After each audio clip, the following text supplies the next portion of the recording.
यार सच बताऊं, कुछ रेसलर्स जीत कर भी याद नहीं रहते, लेकिन कुछ सिर्फ रिंग में खड़े होते हैं और पूरा अरीना चुप हो जाता है। ना बेल बजा होता है, ना मैच शुरू होता है, लेकिन ऑडियंस को ऑलरेडी पता होता है कि आज कुछ बड़ा होने वाला है। तो आज की वीडियो में हम बात करेंगे WWE के टॉप 5 ऑरा मूवमेंट्स की। वो मूवमेंट जहां पे रेसलर ने मैच नहीं पूरा एटमॉस्फेयर कंट्रोल किया। तो देर क्यों कर रहे हैं भैया, चलते हैं सीधा वीडियो की तरफ। Number 5, money in the bank 2011 CM पंक। यार इन दिनों में CM पंक कोई नॉर्मल सुपरस्टार नहीं था, वो सिस्टम के खिलाफ अकेला खड़ा था। मतलब पूरी WWE के खिलाफ अकेला CM पंक खड़ा था। शिकागो का क्राउड था और पूरी अरीना में चैंट चल रहे थे CM पंक के नाम से। WWE टाइटल हाथ में और सामने जॉन सीना। इस मैच में पंचेस कम थे और प्रेशर ज्यादा, और पंक की आंखों में सिर्फ एक चीज थी, आज या तो हीरो बनूंगा या WWE का सबसे बड़ा विलन। उसके बाद CM पंक जब टाइटल जीता और क्राउड के बीच से निकला तो भाई साहब क्या मूवमेंट बना। और वो विन CM पंक के लिए सिर्फ नॉर्मल विन नहीं थी, उस टाइम ऑडियंस का हीरो बन गया था पंक।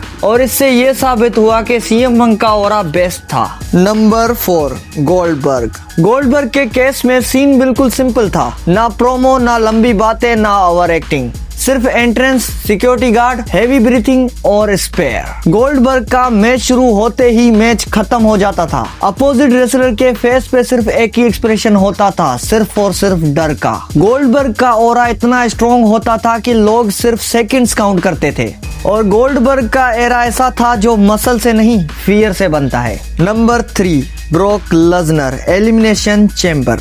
इस मैच को याद करो, जरा याद करो, छोड़ो इस मैच को, फील करो। एक एलिमिनेशन चैम्बर में ब्रॉक लेसनर आता है और भाई एक एक करके सबको डिस्ट्रॉय कर देता है। Seth Rollins, AJ Styles, Austin Theory सब उसके सामने खिलौने लग रहे थे। No selling, no mercy, no competition. यहाँ पे ब्रॉक लेसनर रेसलर नहीं, एक मॉन्स्टर लग रहा था। ये मूवमेंट वो था जहाँ पे WWE ने खुद बोला कि भाई ब्रॉक लेसनर नॉर्मल इंसान तो नहीं। Number 2, tribal chief Roman Reigns जब हील बना तो सबको लगा कि ये नॉर्मल टर्न होगा, लेकिन जो हुआ भाई साहब वो हिस्ट्री बन गई। स्लो वॉक, नो रश, सिर्फ आंखों से बात करना। रोमन रेंस जब रिंग में आता है तो सच में लगता है कि भाई पूरा रिंग ही उसका है।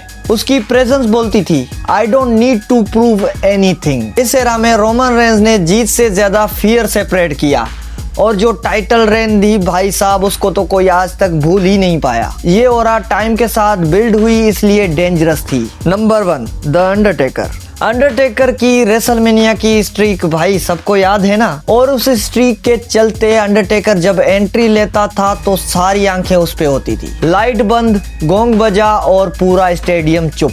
और जब अंडरटेकर चलता था तो लगता था वक्त स्लो हो गया है, क्योंकि अंडरटेकर की एंट्री ऐसी थी कि लोग उसकी एंट्री ज्यादा देखने आते थे, मैच कम। और जितना टाइम अंडरटेकर एंट्री में लेता था, शायद अंडरटेकर की मैच भी कभी इतनी लंबी नहीं हुई होगी। अंडरटेकर का ऑरा इतना स्ट्रॉन्ग था कि लोग मैच से पहले ही कह देते थे कि भाई ये स्ट्रीक नहीं टूटने वाली।